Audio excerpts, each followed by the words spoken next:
భద్రాచలంలో ఆషాఢ మాసం శుక్రవారం సందర్భంగా పలు ఆలయాలలో అమ్మవారికి వివిధ రకాల పూజా కార్యక్రమాలు నిర్వహిస్తున్నారు.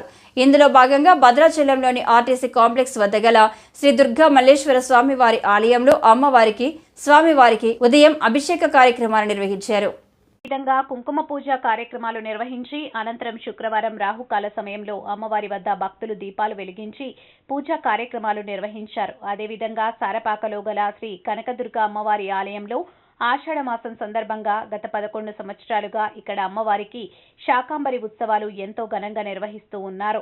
ఇందులో భాగంగా ఈరోజు అమ్మవారికి వివిధ రకాల కూరగాయలతో అలంకరించి పూజా కార్యక్రమాలు నిర్వహించి భక్తులకు దర్శనాన్ని కల్పించారు. భక్తులు అమ్మవారిని దర్శించుకుని తీర్థ ప్రసాదాలు స్వీకరించారు.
शाकांबरी गंगारूपीण त्रिमातृका देवता त्रिगुणः जुगोरसुंदरे नमः श्रोदेव्यै नमः कवचदेव्यै नमः नेत्रदेव्यै नमः अस्त्रदेव्यै नमः वारणे नमः चक्रेनाथ नमः वैरुण्डाय नमः वीरशोदे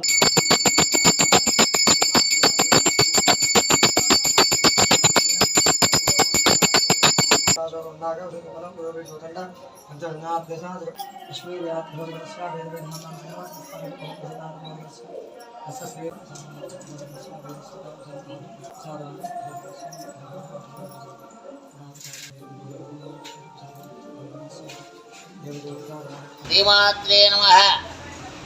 భద్రాచలపట్నంలో ఆర్టీసీ బస్ స్టాండ్ దగ్గర వేచేస్తున్న శ్రీ దుర్గామల్లేశ్వర స్వామివారి దేవస్థానంలో ఈరోజు శుక్రవారం స్వామివారికి అమ్మవారికి అభిషేకం అనంతరం అమ్మవారికి ప్రత్యేక కుంకుమార్చన కార్యక్రమం జరిగింది. అలాగే ఈ యొక్క అమ్మవారి ఆలయనందు ప్రతి శుక్రవారం కూడా 10:30 నుంచి 12 గంటల దాకా ఉన్న రాహుకాల సమయంలో అత్యధికంగా రాహుకాల దీపాలు పెట్టడం జరుగుతుంది. అలాగే ఈ యొక్క అమ్మవారి ఆలయం 25వ తారీఖు శుక్రవారం రోజున అమ్మవారికి శాకాంబరి అలంకారం ఇవ్వడం. అలాగే ఈ ఆషాఢ మాసం సందర్భంగా 28వ తారీఖు ఆదివారం రోజున ఈ యొక్క అమ్మవారి ఆలయం నందు బోనాల కార్యక్రమం జరుగుతుంది. జయ దుర్గా భవాని. శ్రీ గురుభ్యో నమః. శ్రీ దుర్గామాత్రిడవః అనే యొక్క భద్రాద్రి కొత్తగూడెం జిల్లా బూర్గంపాడు మండలం సారపాక సాగతిపురి గాంధీనగర్లో వేసినటువంటి శ్రీ కనకదుర్గమ్మవారి దేవాలయంలో గత 11 సంవత్సరములుగా ఆషాఢ మాసంలో తొలి ఏకాదశి రోజు నుండి గురు పౌర్ణమి వరకు కూడా అమ్మవారికి వివిధ రకాల పండ్లు కూరగాయలతో శాకాంబరి మహోత్సవాలు నిర్వహించబడుతున్నాయి. కావున భక్తులు ఎవరి మంది కూడా ఈ యొక్క శాకాంబరి మహోత్సవాలను అమ్మవారిని దర్శించి అమ్మవారి యొక్క దివ్యానుగ్రహానికి పాత్రలు కావాల్సిందిగా కోరుచున్నాము. ఈ యొక్క ఆషాఢ మాసంలో శాకాంబరి మహోత్సవాలు ఎందుకు జరపడం అంటే పూర్వకాలంలో క్రిమికీటకాదులతో పాడి పంటలన్నీ కూడా వినాశనం కలుగుతూ ఉంటే ఆ సమయంలో ఋషులందరూ కూడా ఈ యొక్క అమ్మవారిని ప్రార్థన చేయగా అమ్మవారు తన యొక్క శరీరం అంతా కూడా శాఖాలతో అలంకరింపబడి ఆ యొక్క ఋషులకు దర్శనమిచ్చి నాకు ఆషాఢ మాసంలో ఎవరైతే ఈ యొక్క శాఖాలతో అలంకరించి పూజా కార్యక్రమాలు చేస్తారో వారి యొక్క పాడి పంటలు ఈ యొక్క పశుపక్షాదులన్నీ కూడా సుభిక్షంగా ఉంటాయని చెప్పి అమ్మవారు అనుగ్రహించడం జరిగింది. కాబట్టి ఈ యొక్క ఆషాఢ మాసంలో తొలి ఏకాదశి రోజు నుంచి కూడా గురు పౌర్ణమి వరకు 5 రోజులు కానీ 9 రోజులుగా నవరాత్రులుగా ఈ యొక్క శాకాంబరి మహోత్సవాలు నిర్వహించడం జరుగుతుంది అనాదిగా. కాబట్టి భక్తులందరూ కూడా శాకాంబర మహోత్సవాలలో అమ్మవారి దేవాలయాల్లో శాకాంబర అలంకారాలు అమ్మవారిని దర్శించి అమ్మవారి యొక్క